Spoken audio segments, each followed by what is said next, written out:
dengan tema efektivitas vaksin COVID-19 yang digunakan di Indonesia yang dipersembahkan oleh Palang Merah Indonesia PMI. Dan telah hadir bersama saya Dr. Siti Nadia Tarmizi, juru bicara vaksinasi COVID-19 dari Kementerian Kesehatan Republik Indonesia. Saya akan sapa terlebih dahulu. Selamat pagi, Ibu. Selamat pagi Bu Selalu Yulita. sehat, Ibu Dr. Nadia. Sehat-sehat selalu, Alhamdulillah. amin. Baik, kita senada ya dokter ya. Iya nih, ternyata sama-sama orange nih hari Sama-sama ini ya. orang biar tetap fresh. Baik. Nah, Padahal nggak janjian ya. iya. Dan tadi di awal sudah banyak juga informasi yang sudah disampaikan oleh Dr. Julita Sari Sundoro selaku pakar vaksin, Ibu. Dan mungkin pendengar kita juga saat ini menunggu-nunggu nih kehadiran Dr. Siti Nadia Tarmizi ya. Pengen tahu nih update terbaru perkembangannya melalui program vaksinasi COVID-19 yang terus digencarkan sejauh ini seperti apa nih Ibu? Iya, saat ini sudah tentunya 118 juta dosis ya yang sudah kita suntikan, baik itu terdiri dari dosis 1, dosis 2 maupun dosis 3. Hmm. Untuk dosis 1 itu ada 74 juta dosis, kemudian dosis kedua itu ada 42,9 juta dosis, dan yang dosis ketiga itu adalah 820.000 dosis. Baik, iya. Dan ternyata ini banyak banget yang udah mengirimkan pertanyaan nih melalui live chat YouTube nih. Jadi udah nggak sabar pengen dibacakan juga nih. Jadi langsung saja saya bacakan satu persatu dari Ninin Rahayu Sari. Dok, saudara saya tidak bisa divaksin karena ada terapi tiroid. Sedangkan sekarang semua tempat membutuhkan kartu vaksin. Jadi apa yang harus dilakukan agar dia bisa beraktivitas? Nah ini pertanyaan mungkin mewakili banyak sekali dari masyarakat kita ya. Mungkin boleh dijawab terlebih dahulu, Ibu Dokter Siti Nadia. Iya, jadi kita tahu mungkin tadi Bu Yulita sudah sampaikan bahwa vaksin COVID-19 ini sangat-sangat aman ya. Bahkan penderita-penderita komorbid yang terkendali ataupun yang misalnya punya tekanan darah tinggi pada saat pemeriksaan itu masih di bawah 180, itu pun masih bisa mendapatkan vaksinasi ini. Kemudian yang punya penyakit jantung, punya penyakit asma, selama tentunya penyakit penyertanya ini tidak dalam serangan ya, tidak sedang misalnya keringat dingin ya Mas ya. Mm-mm. Nah, itu bisa atau bisa dilakukan vaksinasi. Jadi vaksin ini sangat aman, tapi memang ada kondisi-kondisi tertentu, misalnya orang yang punya kelainan imunitas, sedang dalam keadaan akut atau serangan atau sedang mengkonsumsi obat-obat tertentu.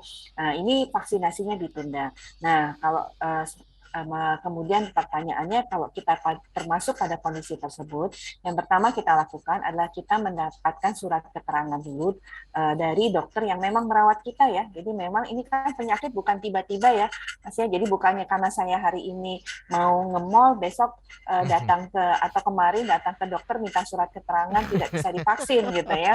Jadi bukan gitu, karena ini penyakit penyerta itu pasti sudah lama munculnya dan sudah dilakukan pengobatan-pengobatan. Jadi mintakan dulu surat keterangan bahwa memang kita tidak layak atau harus menunda vaksin.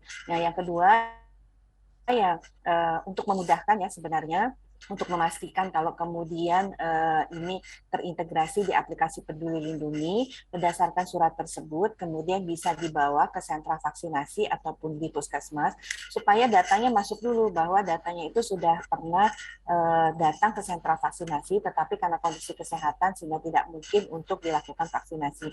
Nah, dengan berbekal surat ini tentunya akan tercatat sebagai orang yang memang saat ini belum bisa mendapatkan vaksinasi. Nanti di dalam aplikasi Peduli Lindunginya itu akan tercatat bahwa tertunda vaksinasinya.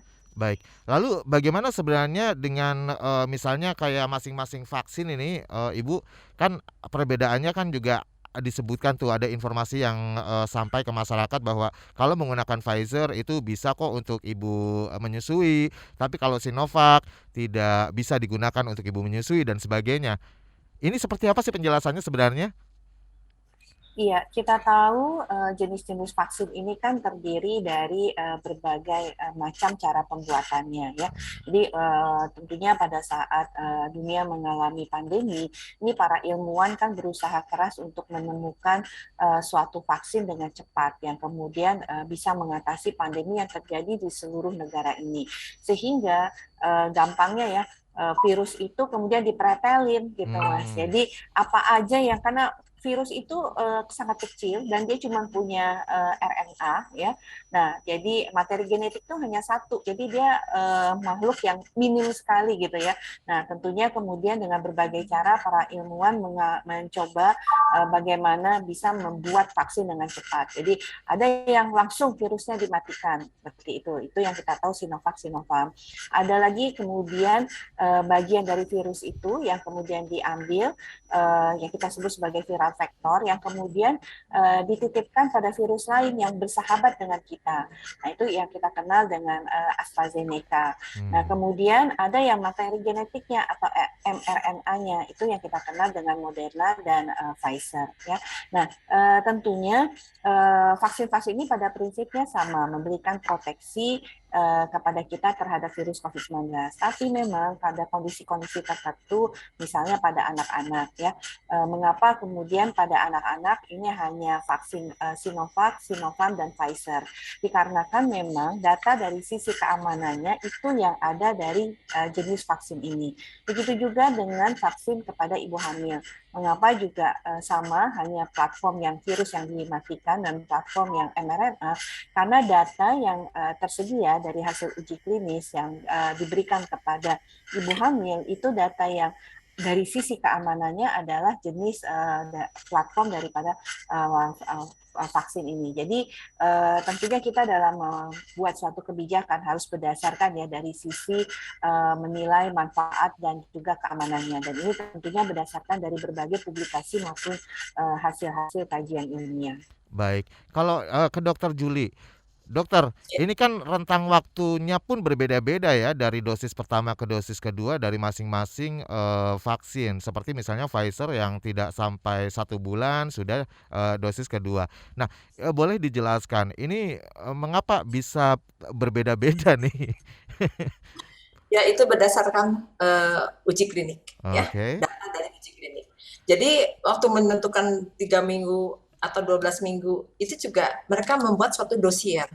Jadi mereka dengan dosis sekian, sekian, sekian, dengan waktu tentang 14 hari, 21 hari, ada yang 28 hari, ada yang 12 minggu, ada yang 8 minggu. Nah itu berdasarkan riset. Jadi risetnya itu ada bermacam-macam. Hmm, Kemudian nanti dipilih mana yang terbaik, dosis yang paling tepat, dan rentang waktu yang paling tepat. Jadi begitu.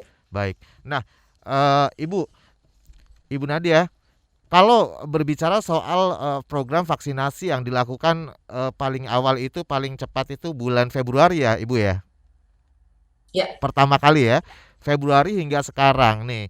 Evaluasi dari program vaksinasi itu sendiri seperti apa nih? Karena kan masyarakat kita juga ada yang bahkan berpendapat bahwa vaksinasi itu Jakarta sentris. Sementara daerah lain penyebarannya kurang banget nih. Bahkan ketersediaan vaksinnya masih juga kurang. Seperti apa penjelasannya? Iya, yang harus kita pahami bersama bahwa vaksin ini kan datangnya memang tidak bersamaan ya. Hmm. Jadi datangnya vaksin ini adalah bahkan per bulan dan itu terdiri dalam 1 bulan itu beberapa kali kedatangannya. Jadi kalau sampai saat ini kita sudah ada 62 kali kedatangan sejak bulan Desember 2020 ya. Dan jumlahnya ini terus meningkat. Kalau kita lihat di Desember itu hanya 3 juta, kemudian meningkat menjadi 8 juta di Januari, kemudian meningkat 10 juta, bahkan kemudian di Juli itu ada 43 juta dan di bulan Agustus itu mencapai 54 juta. Nah, nanti total vaksin yang saat ini sudah kita terima itu baru berjumlah sekitar 211 juta dosis ya. Hmm. Nah, tentunya dari kebutuhan kita 426 juta dosis ini baru separuhnya ya, malah kurang dari separuh. Nah, tentunya dengan animo masyarakat yang luar biasa ini memang perlu kita lakukan pengaturan-pengaturan ya. Karena kita tahu sejak Juli kan sudah tidak ada lagi memiliki kategori seperti apakah itu nakes, lansia, ataukah pemberian pelayanan publik. Jadi siapa saja bahkan pada anak usia di atas 12 tahun pun sudah bisa mendapatkan vaksinasi. Nah, tentunya pemerintah melakukan beberapa strategi ya. Misalnya mengapa kemudian saat ini kita harus menyelesaikan vaksinasi di 7 kabupaten kota aglomerasi, yang artinya di bulan September ini alokasi atau distribusi vaksin ini akan diberikan terutama di daerah Jawa Bali dengan tujuan menyelesaikan 70% target kabupaten kota aglomerasi. Ini mengapa menjadi hal yang prioritas kita, dikarenakan dengan keterbatasan vaksin tadi kita mencoba untuk melihat daerah-daerah mana yang tentunya rentan, dan selain itu juga tetap pertimbangan dari jumlah penduduk itu menjadi salah satu yang kita kriteriakan ya. Nah, kita tahu bahwa Jawa Bali ini menyumbang kasus COVID-19 itu sekitar 60-70%.